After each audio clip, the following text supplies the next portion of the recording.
सत्रीय कार्य आय। निम्नलिखित वर्णनात्मक श्रेणी प्रश्नों के उत्तर लगभग 500 शब्दों प्रत्येक में दीजिए। प्रत्येक प्रश्न 20 अंकों का है। प्रश्न 1, मध्यकाल के ऐतिहासिक स्रोत के रूप में राजनैतिक वृत्तांत के महत्व पर चर्चा कीजिए। मध्यकालीन भारत का इतिहास अध्ययन करने के लिए विभिन्न प्रकार के ऐतिहासिक स्रोत उपलब्ध हैं, जिनमें राजनैतिक वृत्तांत अत्यंत महत्वपूर्ण हैं।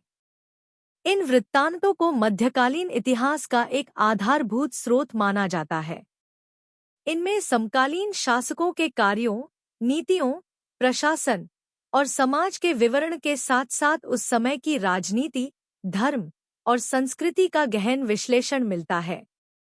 राजनैतिक वृत्तांत मुख्यतः शासकों के दरबार के विद्वानों, इतिहासकारों और कभी-कभी विदेशी यात्रियों द्वारा लिखे गए थे। 1. शासन और प्रशासन का विवरण। राजनैतिक वृत्तांत हमें उस समय के शासन और प्रशासन की पूरी संरचना को समझने में सहायता करते हैं। उदाहरण के लिए, अबुल फजल द्वारा लिखा गया आईन अकबरी अकबर के शासनकाल की प्रशासनिक प्रणाली, सेना और अर्थव्यवस्था के बारे में विस्तृत जानकारी प्रदान करता है। यह न केवल प्रशासनिक ढांचे की व्याख्या करता है, बल्कि शासक के दृष्टिकोण और उसके आदर्शों को भी उजागर करता है। इसी प्रकार जियाउद्दीन बर्नी का तारीख़-ए-फिरोजशाही दिल्ली सल्तनत के प्रशासनिक ढांचे और सामाजिक नीतियों का महत्वपूर्ण विवरण प्रस्तुत करता है। 2. राजनीतिक घटनाओं का वर्णन।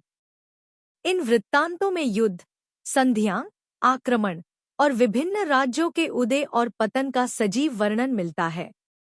अमीर खुसरो जैसे विद्वानों ने न केवल दिल्ली सल्तनत के शासकों की नीतियों और अभियानों का विवरण दिया, बल्कि उनके शासन के राजनीतिक और सैन्य प्रभावों को भी उजागर किया। 3. सांस्कृतिक और धार्मिक परिप्रेक्ष्य। मध्यकालीन भारत के राजनैतिक वृत्तांतों में न केवल राजाओं की उपलब्धियां दर्ज की गईं, बल्कि उस समय के सामाजिक, सांस्कृतिक और धार्मिक परिदृश्य को भी विस्तार से समझाया गया है। उदाहरण के लिए, इब्न बतूता और अल-बिरूनी जैसे विदेशी यात्रियों के वृत्तांत उस समय के भारत की सांस्कृतिक विविधता और धार्मिक सहिष्णुता का महत्वपूर्ण स्रोत हैं। 4. विदेशी यात्रियों के योगदान। विदेशी यात्रियों के वृत्तांत हमें भारत को वैश्विक दृष्टिकोण से समझने में मदद करते हैं। इब्न बतूता ने अपने वृत्तांत में भारत के व्यापार, सामाजिक ढांचे और प्रशासन का उल्लेख किया। इसके अलावा मार्को पोलो ने दक्षिण भारत के चोल और पांड्य शासकों के बारे में जानकारी दी, जो स्थानीय इतिहास को समझने में सहायक है। 5. कला और साहित्य में योगदान। राजनैतिक वृत्तांत कला और साहित्य के विकास के बारे में भी जानकारी देते हैं। इनसे पता चलता है कि कैसे शासकों ने साहित्य, स्थापत्य और संगीत को प्रोत्साहन दिया। उदाहरण के लिए, मुगल दरबार में लिखे गए वृत्तांत मुगल स्थापत्य कला के विकास और धार्मिक सहिष्णुता की नीतियों को स्पष्ट करते हैं। 6. सीमाएं और चुनौतियां।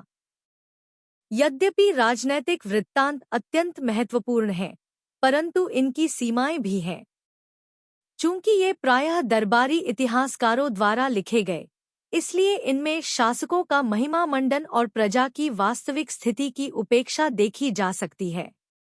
इसके अतिरिक्त अधिकांश वृत्तांत मुस्लिम दरबारों में लिखे गए, जिससे हिंदू समाज के बारे में सीमित जानकारी मिलती है। निष्कर्ष: मध्यकालीन भारत के इतिहास को समझने में राजनैतिक वृत्तांतों का महत्व असंदिग्ध है। इन वृत्तांतों के माध्यम से हम न केवल उस समय की राजनीतिक और प्रशासनिक स्थिति को समझ सकते हैं, बल्कि समाज, धर्म और सांस्कृतिक पहलुओं का भी अध्ययन कर सकते हैं। यद्यपि इनकी सीमाएं हैं, लेकिन अन्य स्रोतों के साथ इनका अध्ययन इतिहास को व्यापक दृष्टिकोण से समझने में सहायक है। प्रश्न 2, अकबर के समय में मुगल राजपूत संबंधों का परीक्षण कीजिए। अकबर के शासनकाल 1556 से 1605 में मुगल राजपूत संबंधों का भारतीय इतिहास में विशेष महत्व है। यह काल भारत में राजनीतिक स्थिरता और सामाजिक समरसता का प्रतीक है। अकबर ने अपनी दूरदर्शी नीतियों और सामरिक कौशल के माध्यम से राजपूतों को मुगल साम्राज्य के साथ जोड़ा।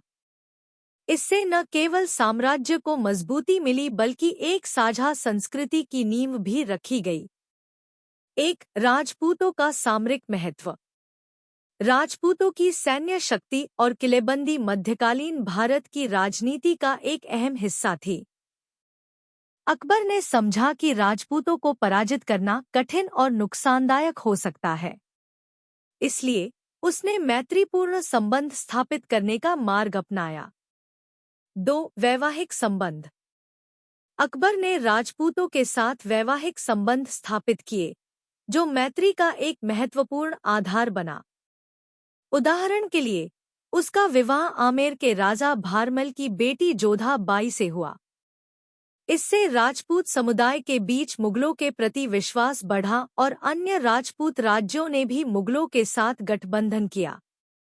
3. प्रशासन में भागीदारी। अकबर ने राजपूत शासकों को मुगल प्रशासन में उच्च पद प्रदान किए। उदाहरण के लिए, राजा मानसिंह को मुगल सेना का एक प्रमुख सेनापति बनाया गया। इससे न केवल मुगलों को योग्य अधिकारी मिले बल्कि राजपूतों की वफादारी भी सुनिश्चित हुई। 4. धार्मिक सहिष्णुता। अकबर ने राजपूतों का विश्वास जीतने के लिए धार्मिक सहिष्णुता की नीति अपनाई।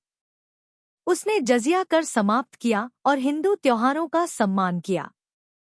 अकबर का दीन-ए-इलाही विभिन्न धर्मों के समन्वय का प्रतीक था। इससे राजपूतों और अन्य गैर मुस्लिम समुदायों को मुगलों के प्रति सहानुभूति महसूस हुई। 5. विद्रोह और संघर्ष।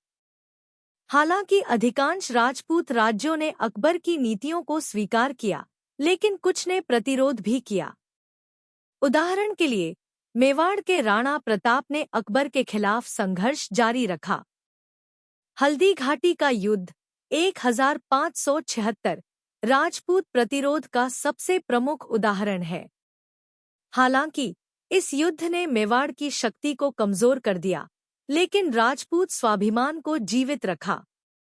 6. सांस्कृतिक प्रभाव। मुगल राजपूत संबंधों ने कला, वास्तुकला और साहित्य को समृद्ध किया। राजपूत स्थापत्य शैली का प्रभाव अकबर के निर्माण कार्यों में देखा जा सकता है। इसके अलावा इन संबंधों ने भारत की साझा संस्कृति को मजबूत किया। निष्कर्ष।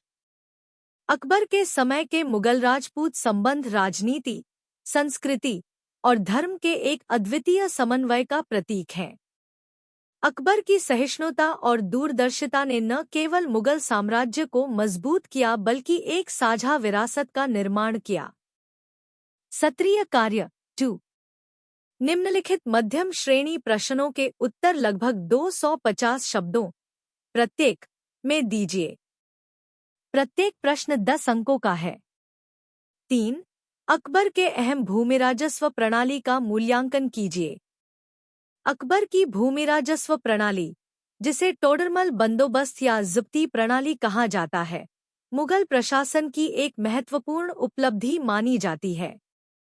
इस प्रणाली का मुख्य उद्देश्य राज्य की आय को बढ़ाना और किसानों की स्थिति को स्थिर करना था।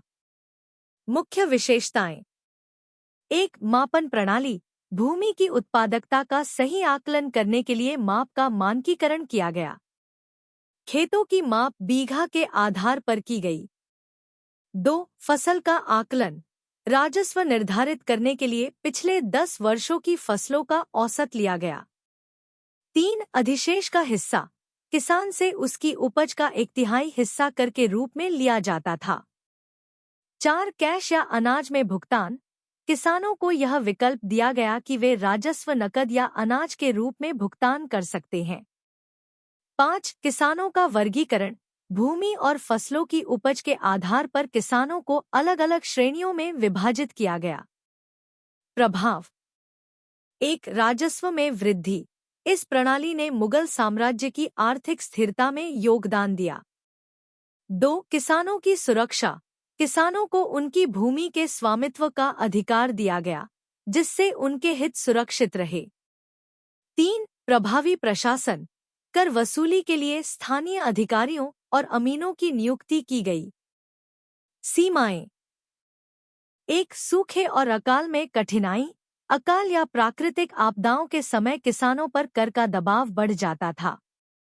2. भ्रष्टाचार। स्थानीय अधिकारियों के भ्रष्टाचार से किसान शोषित होते थे। 3. क्षेत्रीय असमानता। यह प्रणाली उत्तरी भारत में अधिक प्रभावी रही, जबकि अन्य क्षेत्रों में इसे लागू करना चुनौतीपूर्ण था। निष्कर्ष। अकबर की भूमि राजस्व प्रणाली ने भारतीय प्रशासन में एक नई दिशा दी।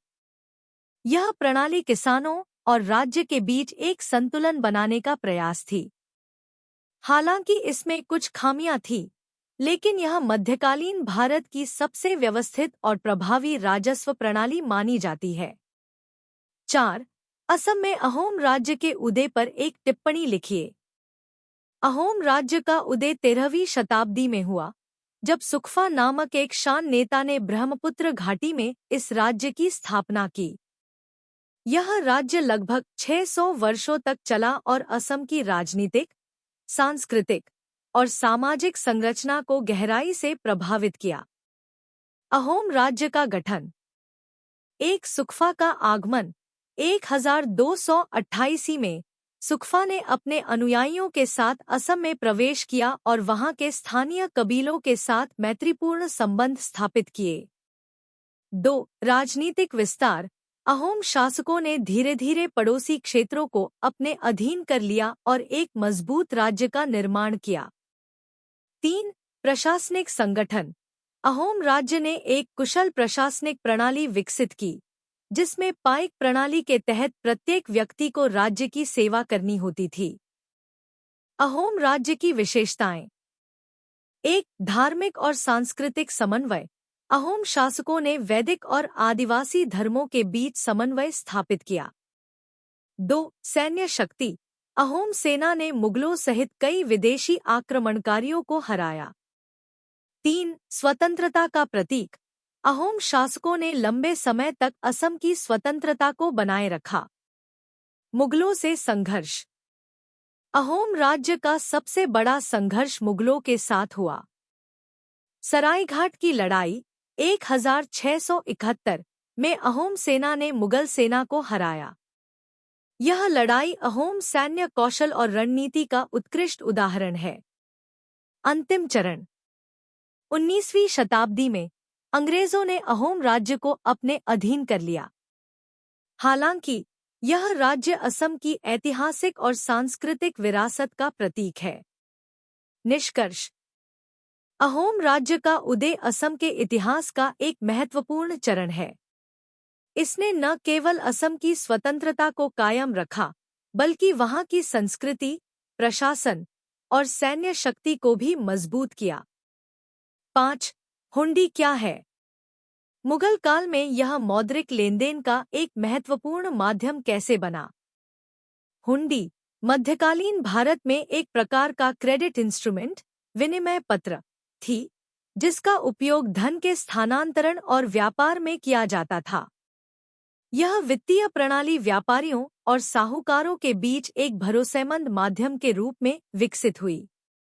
हुंडी की परिभाषा और प्रकार। हुंडी एक लिखित दस्तावेज होता था, जिसके माध्यम से धनराशि का भुगतान एक स्थान से दूसरे स्थान पर किया जाता था। इसके प्रमुख प्रकार थे। 1. ध्रुव हुंडी, जो निश्चित समय पर भुगतान के लिए होती थी। 2. धनी हुंडी, तत्काल भुगतान के लिए। 3. जोग हुंडी, जो विशेष व्यक्तियों को भुगतान के लिए होती थी। मुगल काल में हुंडी का महत्व। 1. व्यापारिक लेनदेन। हुंडी का उपयोग विशेष रूप से लंबी दूरी के व्यापार में किया जाता था। यह व्यापारियों को नकदी ले जाने की आवश्यकता से मुक्त करता था। 2. साहूकारों की भूमिका। साहूकारों और महाजनों ने हुंडी के माध्यम से व्यापारियों को ऋण और धन हस्तांतरण की सुविधा दी। 3. सुरक्षित लेनदेन। नकद धन ले जाने के जोखिम को कम करने के लिए हुंडी एक सुरक्षित विकल्प थी। हुंडी की प्रणाली। हुंडी के माध्यम से व्यापारी एक स्थान से दूसरे स्थान पर धन भेज सकते थे। यह प्रायः बड़ी व्यापारिक मंडियों जैसे आगरा, दिल्ली और सूरत में प्रचलित थी। मुगल प्रशासन और हुंडी। मुगल प्रशासन ने व्यापार और वाणिज्य को प्रोत्साहन दिया। उनके शासनकाल में हुंडी के माध्यम से बड़े पैमाने पर लेनदेन हुए। व्यापारिक नगरों के विकास और साहूकारों की प्रतिष्ठा ने इस प्रणाली को सशक्त बनाया। निष्कर्ष। हुंडी मध्यकालीन भारत में व्यापार और आर्थिक गतिविधियों का एक महत्वपूर्ण हिस्सा थी। यह न केवल व्यापारियों के लिए सहायक थी, बल्कि यह मुगल काल में वित्तीय स्थिरता और व्यापारिक नेटवर्क को बढ़ाने में भी सहायक सिद्ध हुई। सक्रिय कार्य 6 विजयनगर साम्राज्य में मंदिरों की आर्थिक भूमिका। विजयनगर साम्राज्य में मंदिर केवल धार्मिक स्थान नहीं थे, बल्कि वे आर्थिक और सांस्कृतिक केंद्र भी थे। मंदिरों को बड़ी मात्रा में भूमि दान में मिलती थी, जिससे उन्हें राजस्व प्राप्त होता था। ये मंदिर व्यापार और उद्योग को बढ़ावा देते थे और कई कारीगरों, मूर्तिकारों और कलाकारों को रोजगार प्रदान करते थे। त्योहारों के दौरान मंदिरों के आसपास बड़े मेलों का आयोजन होता था, जो व्यापारिक गतिविधियों को बढ़ावा देते थे। इसके अलावा मंदिरों में अनाज संग्रहण और वितरण के लिए भंडार बनाए जाते थे, जो अकाल के समय जनता की सहायता करते थे। 7 सुल्तानत का ग्रामीण मध्यवर्ग। सुल्तानत काल में ग्रामीण मध्यवर्ग समाज का एक महत्वपूर्ण हिस्सा था, जिसमें जमींदार, पटवारी और पंचायत के सदस्य शामिल थे। जमींदार कर संग्रहण में महत्वपूर्ण भूमिका निभाते थे और कृषि उत्पादकता बढ़ाने में सहायक होते थे। पटवारी भूमि रिकॉर्ड और कर निर्धारण का कार्य करते थे। पंचायतें गांवों में न्याय और प्रशासन का संचालन करती थी। यह वर्ग शासकों और किसानों के बीच एक कड़ी के रूप में कार्य करता था। हालांकि इस वर्ग का मुख्य कार्य राज्य के लिए कर संग्रह करना और ग्रामीण समाज की स्थिरता बनाए रखना था। 8 मध्यकालीन भारत में प्रिंटिंग प्रेस। मध्यकालीन भारत में प्रिंटिंग प्रेस का आगमन 16वीं शताब्दी में हुआ। इसे भारत में पुर्तगालियों द्वारा लाया गया और पहली बार गोवा में स्थापित किया गया। प्रिंटिंग प्रेस ने धार्मिक ग्रंथों, विशेष रूप से बाइबिल के अनुवाद, को व्यापक रूप से उपलब्ध कराया। हालांकि इसका उपयोग मुख्य रूप से यूरोपीय मिशनरियों द्वारा किया गया, लेकिन यह भारत में शिक्षा और ज्ञान के प्रसार का प्रारंभिक माध्यम बना। बाद में मुगल काल के दौरान इसका प्रभाव सीमित रहा, लेकिन आधुनिक युग में यह भारत की बौद्धिक और सांस्कृतिक गतिविधियों में क्रांति लाने वाला साधन साबित हुआ। 9 रुद्रमा देवी। रुद्रमा देवी काकतीय वंश की एक प्रसिद्ध शासिका थी, जिन्होंने 13वीं शताब्दी में दक्षिण भारत में शासन किया।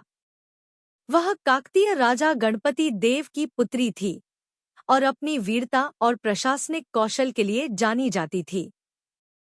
रुद्रमा देवी ने समाज में महिलाओं के महत्व को स्थापित किया और जनता के कल्याण के लिए कई नीतियां लागू की। उनके शासनकाल में युद्ध और विद्रोहों को सफलतापूर्वक दबाया गया। उन्होंने समाज में जातिगत भेदभाव को कम करने और कृषि, व्यापार और सिंचाई प्रणालियों को बढ़ावा देने में महत्वपूर्ण भूमिका निभाई। 10 खिलजी युग और दिल्ली सल्तनत। खिलजी वंश 1290 से 1320 दिल्ली सल्तनत का एक प्रभावशाली काल था, जिसमें अलाउद्दीन खिलजी सबसे प्रमुख शासक थे। इस युग में प्रशासनिक सुधार, कर प्रणाली और सैन्य संगठन को मजबूत किया गया। अलाउद्दीन खिलजी ने दक्षिण भारत में विजय प्राप्त कर दिल्ली सल्तनत का विस्तार किया। उन्होंने बाजार नियंत्रण और मूल्य निर्धारण की नीति लागू की, जिससे आर्थिक स्थिरता आई। इस काल में मंगोल आक्रमणों को सफलतापूर्वक रोका गया। खिलजी युग को दिल्ली सल्तनत के सुदृढ़ीकरण और सांस्कृतिक विकास का समय माना जाता है।